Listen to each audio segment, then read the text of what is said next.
recently, CBS News in Canada reported on a very scary trend happening with Canadian banks. They went in undercover, and the reporters wore hidden cameras. And the question they were asking themselves is the advice I'm getting at this branch, is it in my best interest, or is it helping the employee hit their sales goal? Is it helping the company more than it's helping me as a consumer? Unfortunately, as you'd probably guess, what they found out were people were more interested, employees were more interested in upselling their clients than they were in providing great financial advice and advice that's in their best interest. And that got me thinking, what's going on here in the U.S.? Now, U.S. banks have different regulations than Canadian banks. They're similar, but should we go to banks for financial advice? So in today's video, I'm going to share some background information with you on just how reputable and how trustworthy our banks are. Are they above reproach, which is what I think we all want, or do they have some chinks in their armor? And then I'm going to close by sharing my thoughts on how to use a bank and whether they can be part of your financial planning journey.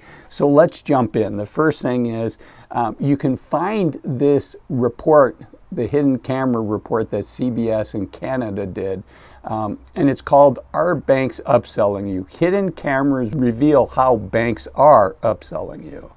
And here's just a shot from that where a TD Ameritrade employee is basically saying, yes, my primary concern is hitting my monthly goals. And they're employees, I get it, but they also have some level of a fiduciary duty, both to their company and I would argue also to their clients. Okay, so let's turn our sights now to the American system. So this is from the U.S. Department of Justice. This is Goldman Sachs. Goldman Sachs agreed to pay more than $5 billion in fines in connection with its sale of mortgage-backed securities. This was part of the great financial crisis here in the U.S. Let's see, and as part of this settlement, Goldman Sachs acknowledges the results from its conduct, and it makes clear that no institution may inflict this kind of harm on investors and the American public without serious consequences. A separate article by Intelligence, Goldman Sachs admits it defrauded investors, receives a $5 billion fine. But what I want to share with here is that when the bank's head of due diligence saw this report where they're basically saying that Countrywide, which was a large mortgage bank at the time, it was a bullish report on Countrywide's high quality mortgage loans. And when the head of the bank's due diligence saw that report, he typed in a short email, if only they knew. And we should know, right? When we're going for financial advice, when we're looking to build our wealth, we want to have a financial partner that we can trust. Okay, here's another one. Goldman Sachs agrees to pay more than $2.9 billion to resolve probes into its 1MDB scandal, which was basically helping to raise money in Malaysia. And this last bullet point here on CNBC's report, Goldman ignored red flags that came up during the due diligence process in pursuit of fees. Now, I do think it's normal, right? I mean, it's just a business is a business, but we have to be careful when this company's not trying to, sell us an extra dress shirt when we're buying a sports coat. This company's not trying to upsell us to the supersized French fries from a regular French fries.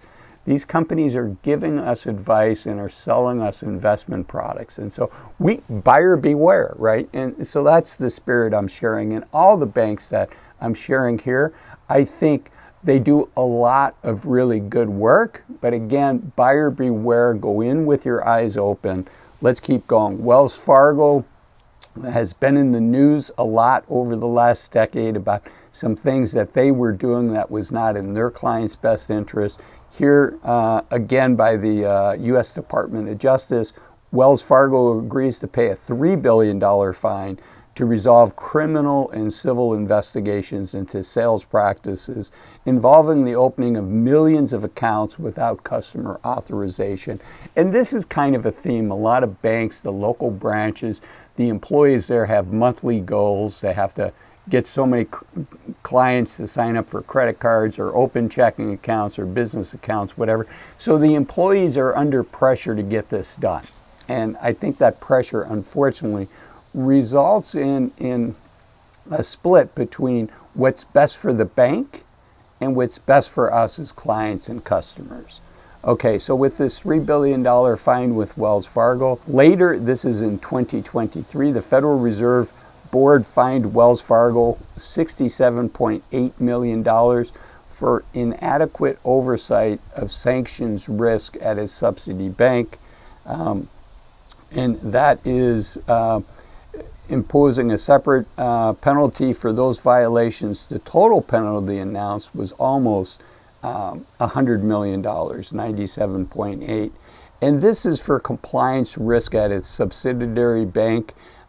Deficient oversights enabled the bank to violate U.S. sanctions regulations by providing trade finance platform to a foreign bank that used that to process about $530 million in prohibited transactions. So this is an institution to institution, doesn't as directly impact consumers. This is Silicon Valley Bank, which recently went through a collapse.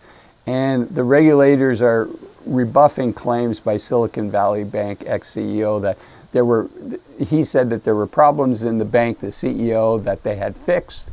The regulators are saying, no, those problems had not been fixed. And that was part of the reason why Silicon Valley Bank failed. And the people that had accounts above FDIC insured limits really dodged a bullet there, because there were a lot of startup companies, a lot of venture backed companies, a lot of individuals that had above the FDIC limit there.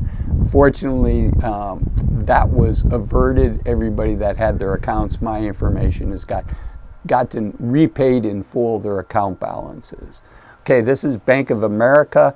Bank of America paid a $16.6 billion fee in a historic Justice Department settlement for financial fraud leading up to and during the financial crisis. So this is similar to what I was talking about with Goldman Sachs. Let's just fly through this. The next one here talks about Bank of America, action taken against for illegally charging junk fees. So these are fees that you and I had to pay. And then a separate one, the Consumer Financial Protection Bureau announced that the U.S. bank was fined $37.5 million for illegally exploiting personal data to open sham accounts. This is Citigroup. They were fined almost $80 million by, in this case, UK regulators for fat finger a mistake. They meant to do a trade. Again, this is institution to institution of $58 million, but instead they put in a trade order for $444 billion that caused the markets, the stock markets, to go down short term. And they just didn't have practices in place to prevent a big error like that from happening. Even JP Morgan Chase, who I'm a fan of, I think JP Morgan Chase, Jamie Dimon is a good leader. I think they're trying to do good things. But they had to pay almost a $1 billion fine to resolve a U.S. investigation into their trading practice. And they say the penalty is for is a record for what's called spoofing, and it's when sophisticated traders flood the markets with orders that they have no intention to actually trade. So again, this is institutional. So hidden cameras, let's get back to that article, that video by CBS News. Hidden cameras capture bank employees misleading customers. If you get a chance, you definitely want to watch that. And just one quote here by a TD Ameritrade employee where she says she's not acting in the best interest of her clients. She's trying to sell them products that will help her meet her sales targets. So we need to be super careful. right? If we're going to banks for financial advice, we need to go in with our eyes wide open. We need to ask, what protections do I have as your client to be sure that you're giving me advice that's in my best interest. I'm biased. I think if I'm going to pay for financial advice, I want somebody to be a fiduciary to me 100% of the time, not somebody whose first interest is in the bank. And the way you find out if somebody's a fiduciary to you 100% of the time, and that means to put your interest in front of their bank's interest, in front of even the employee as an individual, in front of their best interest. They put the client's best interest first, like a doctor or like a physician or an attorney would do, right? Put your best interest, give you advice that's best for you. The way to find out is just ask, are you a fiduciary to me 100% of the time? And show me where that is in writing. So super important topic. There's lots of great people that work at banks. Unfortunately, a lot of the employees are under pressure to help the bank meet their sales goal, whether that's in your best interest or not. Where you see this happening is with credit cards, opening up credit cards, extending a personal line of credit, or opening up accounts you haven't asked for, or charging junk fees unnecessarily. And if you enjoyed a video like this, I also talk about, it's kind of related, but it's again, buyer beware type thing. It's something about, it's a video that I did about scams, and these are things to never disclose to anyone, in particular if you're over 50, because as we get over 50, we become a target for scammers because we have more money and we may not be as technically and mentally as acute as somebody in their 20s and 30s. So we become an easier target with a potential larger payoff. So I encourage you to watch this video. Never disclose this, especially if you're over 50. Thanks for watching.